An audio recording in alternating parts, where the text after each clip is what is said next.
నమస్కారం వార్తలకు స్వాగతం. ముందుగా ముఖ్యాంశాలు. అసభ్యకరమైన పోస్టులు పెట్టిన ప్రతి ఒక్కరికి శిక్ష పడాలని మృతురాలు గీతాంజలి భర్త ఆవేదన వ్యక్తం.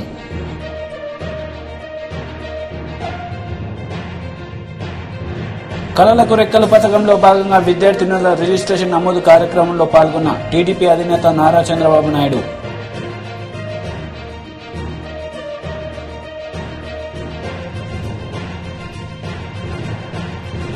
కరీంనగర్ ఎంపీ బండి సంజయ్ మీడియా సమావేశం. కేసీఆర్ పై ఫైర్.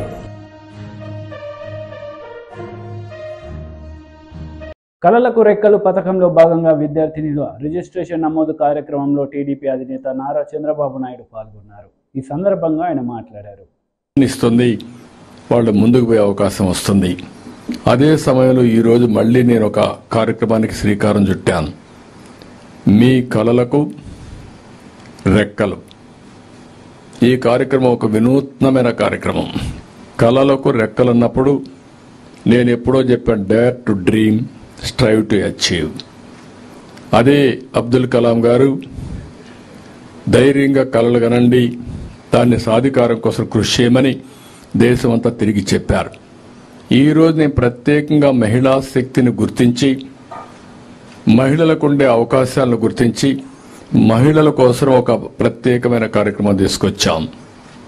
ఇది మామూలుగా అందరూ కూడా ఇంటర్మీడియట్ చదువుకోవడం, అక్కడి నుంచి పెద్దల ప్రోత్సాహం లేకుండా పోవడం, నిధుల కొరత రావడం, ప్రభుత్వాలు కూడా ఉదాసీనంగా ఉండడం, అంటే వాళ్ళకు ఆలోచనలు ఉన్నాయి, ప్రపంచంలో రాణించే శక్తి ఉంది, ప్రపంచానికి సేవ చేసే నాలెడ్జ్ ఉంది, అదే మరి ఒక కళ కూడా ఉంది వాళ్ళందరికీ.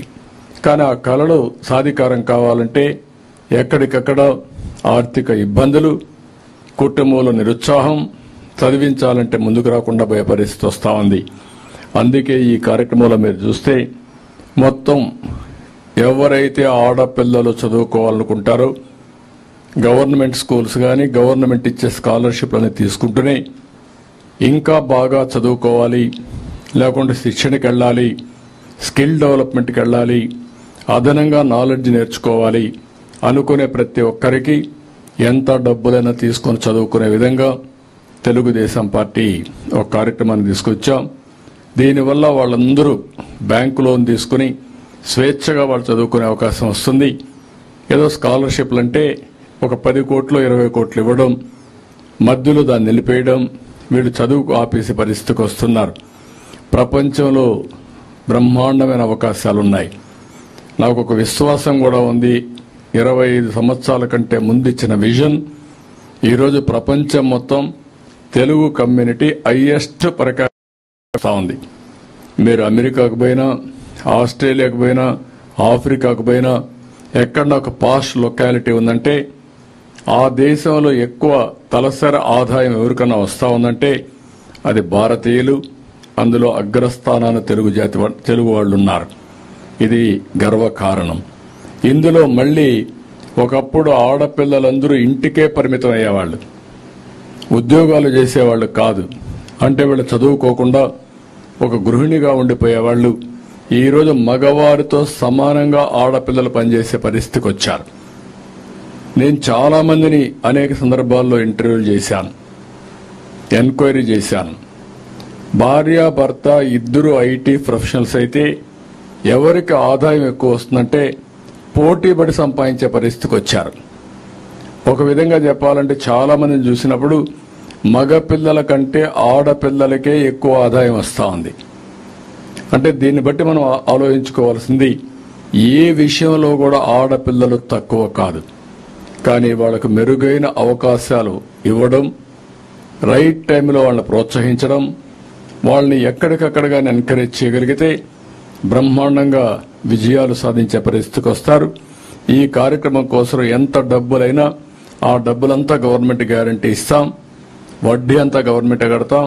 అది 5,000 కావచ్చు, 10,000 కావచ్చు, ఎంతైనా సరే కడతాం. ఎన్ని వేల కోట్లను ఖర్చు పెడతాం.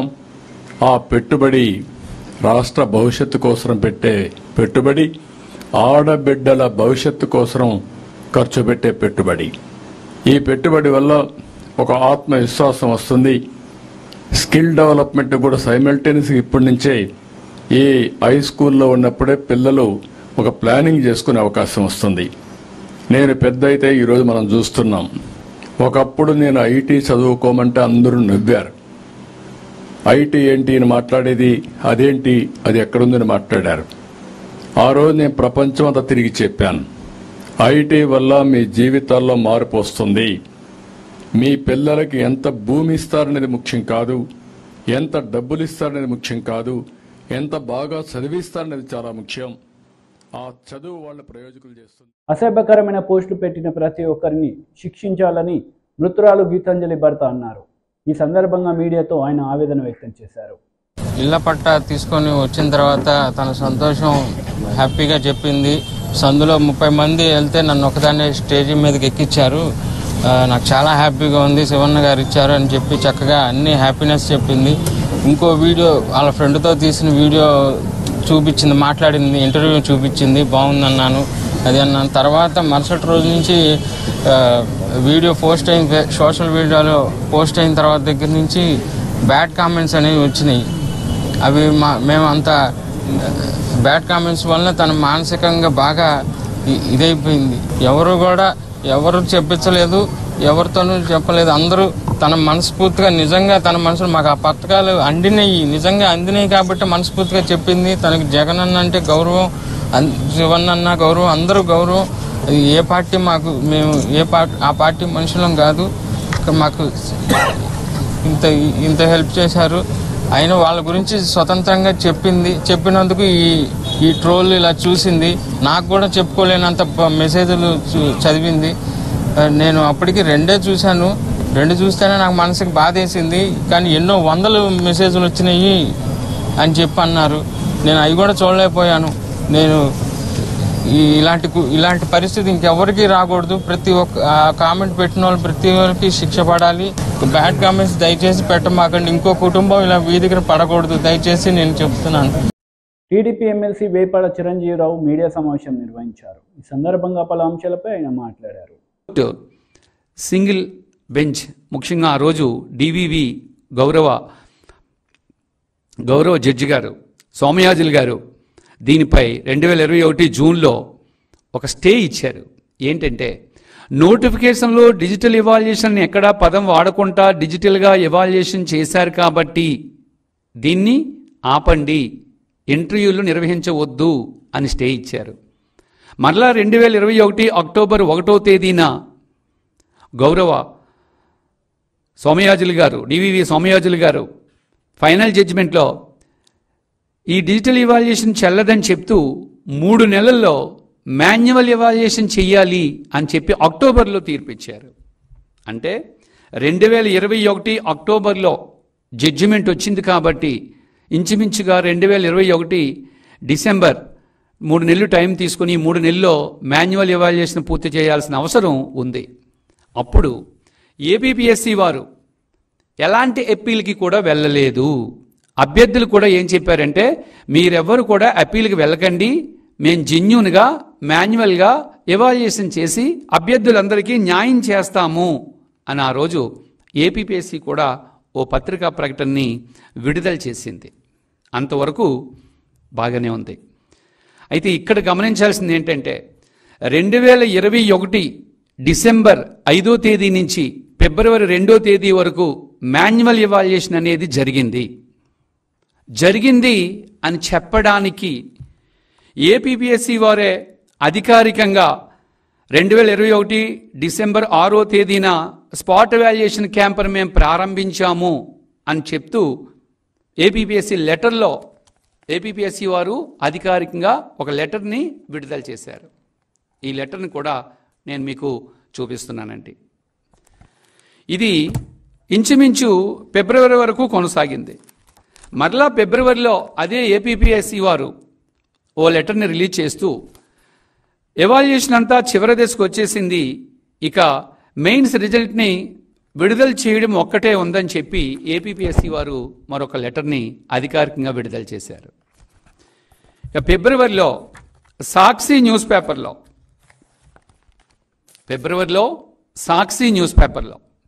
సో ఫిబ్రవరిలో సాక్షి న్యూస్ పేపర్లో ఏమని వచ్చిందంటే ఫిబ్రవరిలో గ్రూప్ 1 ఫలితాలు, ఫిబ్రవరిలో గ్రూప్ 1 ఫలితాలు అని చెప్పి, నేను చెప్పేది ఏ ఈనాడు న్యూస్ పేపరో ఆంధ్రజ్యోతి న్యూస్ పేపరో కాదు, స్వయంగా ప్రస్తుత ప్రభుత్వం యొక్క అధికార పత్రిక అయిన సాక్షి న్యూస్ పేపర్లో మాన్యువల్గా పునర్మూల్యాంకనం అయిపోయింది, ఫిబ్రవరిలో మేము ఫలితాలు విడుదల చేస్తామని చెప్పి సాక్షి న్యూస్ పేపర్లో వచ్చింది. అంటే మాన్యువల్గా ఒకసారి గ్రూప్ 1 పరీక్ష యొక్క మూల్యాంకనం పూర్తి కాబడింది. అది అలా ఉండగా అప్పటికే పూర్తి అయిపోయింది. పూర్తి అయిపోయినప్పటికీ మరలా ఏపీపీఎస్సి మార్చిలో మాన్యువల్గా మేము మూల్యాంకనం ప్రారంభిస్తున్నాము అని చెప్పి కోర్టుకి ఒక అఫిడవిట్ని దాఖలు చేసింది. హైకోర్టుకి ఒక అఫిడవిట్ని ఏపీపీఎస్ వారు దాఖలు చేశారు. దీని సారాంశం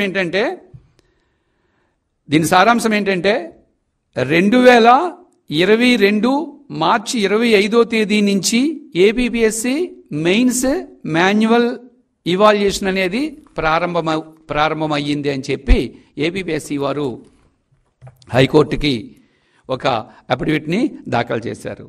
ఇప్పుడు ఇందులో అనేక సందేహాలు మనకు వస్తూ ఉన్నాయి. ఏంటి ఆ సందేహాలు అంటే ఇక్కడే ఎన్నో రహస్యాలు బయటపడుతున్నాయి మనకి.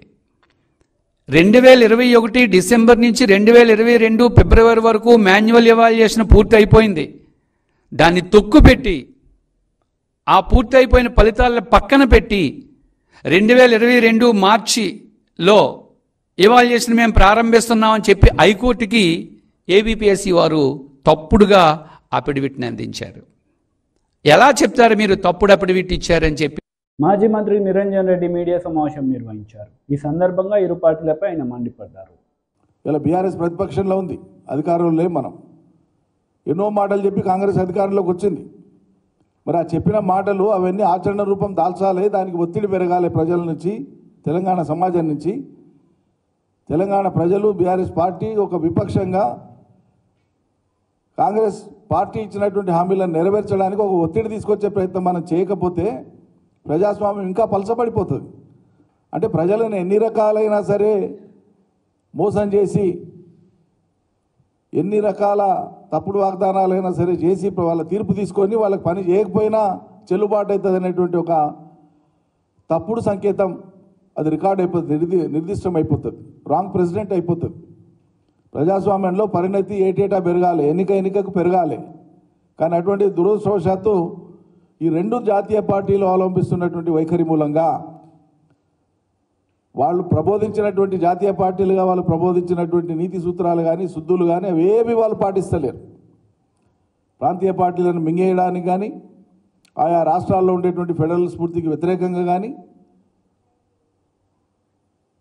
జబర్దస్తి చేసి తమకు తోచిందే విధానంగా రూపొందించి రాష్ట్రాల మీద అమలు చేయడం కానీ, రాష్ట్రాల సర్వ హక్కులు హరించడం కానీ ఈ రెండు జాతీయ పార్టీలు వాళ్ళ అధికారంలో ఉన్నప్పుడు చేసినటువంటి చర్యలే. అందుకోసమే భారతదేశంలో ఫెడరల్ వ్యవస్థ ఎంత గట్టిగా ఉంటే ఈ దేశం అంత గట్టిగా ఉంటుంది. ఫెడరల్ స్ఫూర్తిని గౌరవించినటువంటి కేంద్ర ప్రభుత్వమే నిజమైనటువంటి కేంద్ర ప్రభుత్వం. ఫెడరల్ స్ఫూర్తిని గ్రహించాం మేము, లేదా ఆచరించము, పాటించము అనుకుంటే అది ప్రజాస్వామ్యాన్ని వక్రీకరించడమే. అదేవిధంగా ఇలా మీకు ఎందుకు ఓట్లు వేయాలి బీజేపీకి లేదా కాంగ్రెస్కు? బీజేపీకి బదులు బీజేపీ తీసుకుందాం, ఎందుకు ఓట్లు వేయాలి? ఈ రాష్ట్రంలో తెలంగాణ ప్రజలు దేన్ని చూసేయాలి? ఏ రంగంలో మీరు ఈ 10 ఏళ్ల కాలంలో భారతదేశాన్ని లేదా తెలంగాణ రాష్ట్రాన్ని అగ్రభాగాన నిలిపినారు? సామాన్యులు బతికేటువంటి బతుకుదెరువు ఛిద్రమైపోయింది. మహంగాయి మీద మీరు మాట్లాడిన మాటలు ఎన్ని మాటలు, అబ్బబ్బబ్బా! అధిక ధరల మీద మీరు మాట్లాడిన మాటలు 2014 కంటే ముందు మీరు మాట్లాడిన మాటలు కొన్ని రికార్డులలో ఉన్నాయి. ఎక్కడి నుంచి ఎక్కడికి తీసుకుపోయారు మీరు? ఏవి నియంత్రణలో ఉన్నాయి? సామాన్యులు వాడేటువంటి దినసరి సరుకుల నుంచి మొదలు పెడితే, డీజిల్ పెట్రోల్ గ్యాస్ నుంచి మొదలు పెడితే ప్రతి వస్తువు మీద ఈరోజు విపరీతమైనటువంటి ధరలు పెరిగిపోయినటువంటి స్థితిలో ఉన్నాం. దేశంలో సగటు ఎంప్లాయబిలిటీ అనేటువంటిది పడిపోయింది. అదేవిధంగా కొత్తగా భారీ పరిశ్రమలు మీరు పెట్టింది లేదు, కొత్తగా ఉపాధులు కల్పించింది లేదు.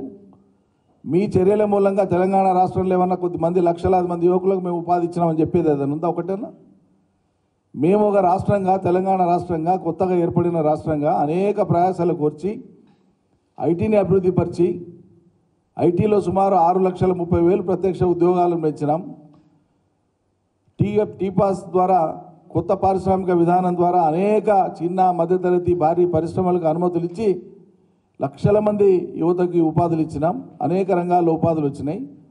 వ్యవసాయాన్ని అద్భుతంగా ముందుకు తీసుకొని పోయినాం. 2.5 కోట్ల మందికి ప్రత్యక్షంగా ఉపాధిని పెంచినాం. ఇట్లా ఒక్కొక్క రంగాన్ని తీసుకొని అత్యద్భుతంగా తీర్చిదిద్దినాం మేము. మీరు ఆ రకంగా ఏమి చేసినారు? మీ చర్యల మూలంగా ఈ రాష్ట్రానికి జరిగిన గొప్ప మేలేంది? ఎందుకు మీకు ఓట్లేయాలి? అన్ని రంగాల్లో అధోగతి పాలు చేసినందుకు వేయాలన్నా బీజేపీ కోట్లు? ఇది ఇట్లుంటేగా కాంగ్రెస్ది. చెప్పిన మాటలు అమలు చేసేది పక్కకు పెట్టి దినామో కొత్త నినాదం, దినామో కొత్త ఆశ కల్పించడం. నిన్నటికి 1 కోటి మంది మహిళల్ని కోటీశ్వరులను చేస్తారట. విననికే నినాదం ఆకర్షణీయంగానే ఉంది. 1 కోటి మందిని కోటీశ్వరులు చేస్తామనేది ఎత్తి ప్రాస కలుస్తుంది. ముందు మీ చర్యల మూలంగా, మీ హామీలు నెరవేర్చని కారణంగా రాష్ట్రంలో ఉండేటువంటి రైతులు, ప్రజలు బిచ్చగాలు అవుతున్నారు, ఆత్మహత్యలు చేసుకుంటున్నారు, పంటలు ఎండిపోతున్నాయి. గొర్రెలు, పశువులు, మేకలకు మేపుతున్నారు ఎండిన పంటల్ని, నీళ్లు లేక, కరెంటు లేక. ప్రజలు మీరు ఇస్తామన్న 4,000 పెన్షన్ లేక అందక అధోగతి పాలవుతున్నారు. ముందు వాళ్ళు బిచ్చగాలు కాకుండా కాపాడండి. 1 కోటి మందిని కోటీశ్వరులు చేసే సంగతి దేవుడు ఎరుగు. ఇలా రాష్ట్ర కరీంనగర్ ఎంపీ బండి సంజయ్ మీడియా సమావేశం నిర్వహించారు. ఈ సందర్భంగా మాజీ ముఖ్యమంత్రి కేసీఆర్పై ఆయన మండిపడ్డారు. ఏ రోజు? ఆగస్టు 19, 2019 ఆగస్టు 19, 2019లా ఒక లేఖ రాశారు. ఎవరికి?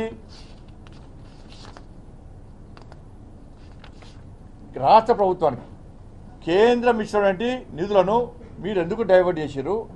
మ్యాచింగ్ గ్రాంట్ ఇస్తారా ఇవ్వరా? మాకు వివరాలు ఇవ్వని చెప్పి 2019లో ఆగస్టు 19లో లేఖ రాస్తే రాష్ట్ర ప్రభుత్వం స్పందించలే. మళ్ళా నేను ప్రశ్న తీసుకొచ్చిన.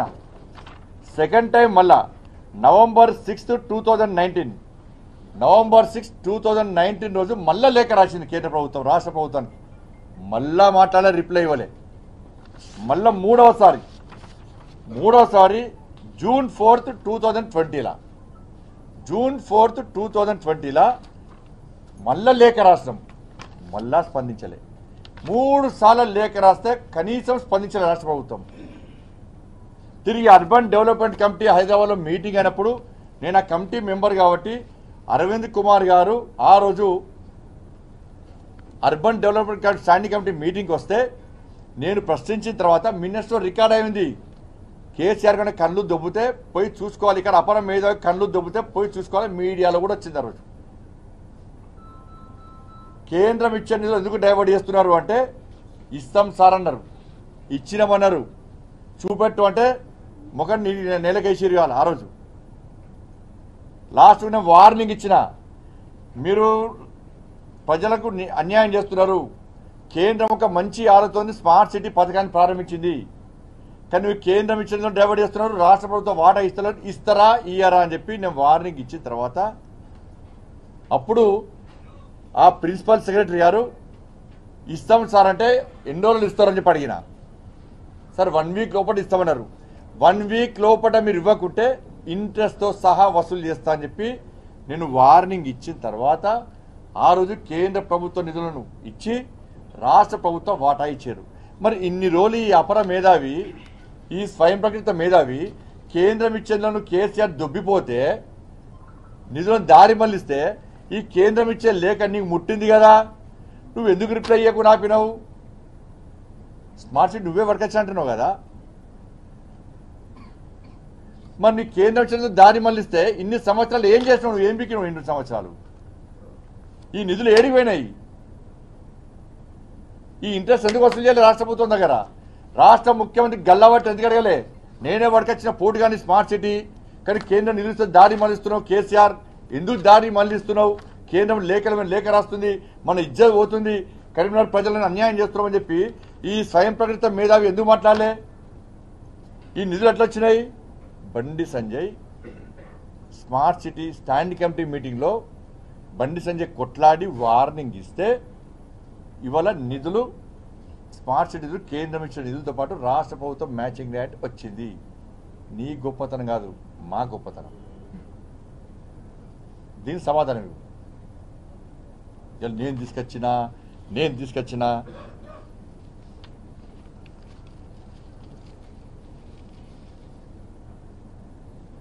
అయినా బండి సంజయ్కి మాట్లాడే అర్హత ఉన్నది. నేను పక్కా లోకల్,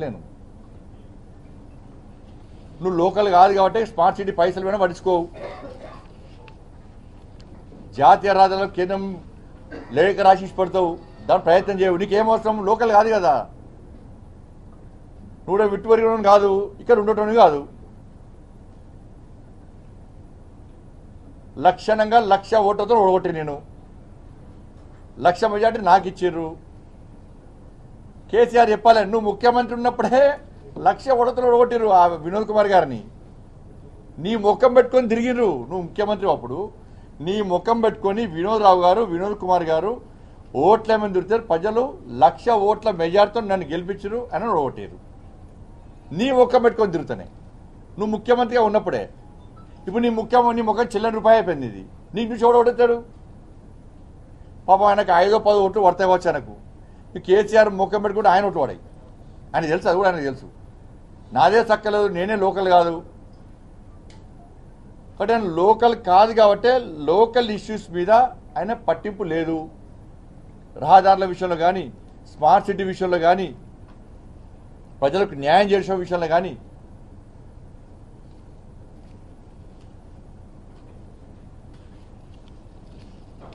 దేనికోసం అంటే ఈ వలస పక్షి దేనికోసం అంటే కేసీఆర్ కుటుంబానికి దోషపెట్టడానికి, ఆయన దోసుకోవడానికి. పార్లమెంట్లో 106 సార్లు మాట్లాడిందట. మరి 106 సార్లు మాట్లాడే స్మార్ట్ సిటీ ఎందుకు మాట్లాడలే? స్మార్ట్ సిటీ ఇది ఎందుకు మాట్లాడలే?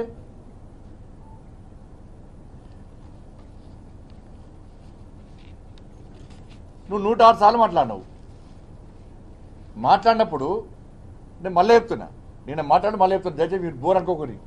బండి సంజయ్ ఎందుకంటే వాళ్ళు అబద్ధాన్ని 100 సార్లు చెప్పి అదే నిజమని నమ్మించే ప్రయత్నం చేస్తున్నారు. మేము చేసింది పక్కా మీ ద్వారా చెప్పుకునేటువంటి అవకాశం మాకు ఇవ్వండి. నా పర్సనల్ రిక్వెస్ట్ మీ అందరు కూడా. సమాజంలో కరీంనగర్ ప్రజలు తెలవాలి. నువ్వు 106 సార్లు మాట్లాడినావు, ఏం సాధించినావు? వార్తలు ముగించే ముందు ముఖ్యాంశాలు మరోసారి. అసభ్యకరమైన పోస్టు పెట్టిన ప్రతి ఒక్కరికి శిక్ష పడాలని మృతురాలు గీతాంజలి భర్త ఆవేదన వ్యక్తం.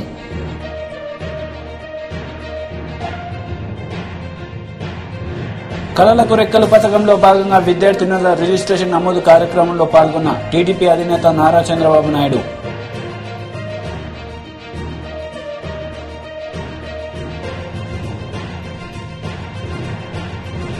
కరీంనగర్ ఎంపీ బండి సంజయ్ మీడియా సమావేశం. కేసీఆర్ పై ఫైర్.